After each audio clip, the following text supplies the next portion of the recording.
Nous sommes actuellement au musée d'art contemporain, musée qui, dans sa forme actuelle, existe depuis 1995 sur la Cité internationale et à proximité du parc de la Tête d'Or. La caractéristique du musée, c'est de laisser aux artistes le soin de construire et de concevoir leurs œuvres, mais aussi de concevoir tout l'espace. Ce qui veut dire que tous les 3 mois, le musée de Lyon est un nouveau musée.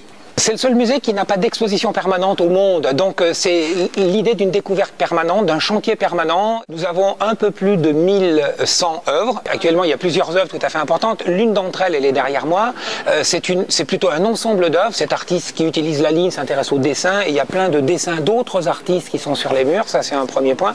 Un deuxième point, une artiste tchèque qui travaille sur toutes les contraintes que nous avons dans la vie sociale, depuis l'éducation jusqu'au code de la route. Une troisième œuvre qui est là, un travail tout à fait passionnant d'un artiste allemand qui travaille uniquement sur la mémoire, qui suit une personne âgée depuis une dizaine d'années, qui a oublié la mémoire, et il fait un travail pointilliste de tout petits dessins. C'est absolument formidable. C'est notre mémoire collective qui de jour en jour s'évanouit, qu'il est en train de mettre en scène.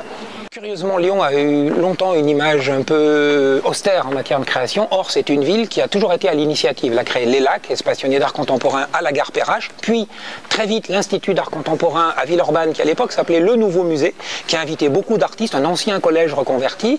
Et tous ces lieux, l'Institut d'Art Contemporain, le musée, la Biennale, l'école d'art, travaillent ensemble. À Lyon, il y a toujours eu une tradition d'aller à la recherche d'un public. Il y a eu une initiative tout à fait remarquable qui a consisté à créer dans chacun des parkings une œuvre d'art. Lyon Parc Auto est devenu, et la ville de Lyon est devenue une référence absolue en Europe, mais au-delà, puisque 1, les parkings sont propres, éclairés, sûrs, 2, ils ont de la musique classique, et 3, ils ont des œuvres d'art. Mais il y a aussi l'art dans la ville, et là, on ouvre avec les Rives de Saône, qui vont être un projet fabuleux, et une des premières initiatives importantes, ça a été la sculpture en forme de bouquet de fleurs de Chae Yong-hwa, qui est un Coréen, qui est une des traces d'une des biennales de Lyon.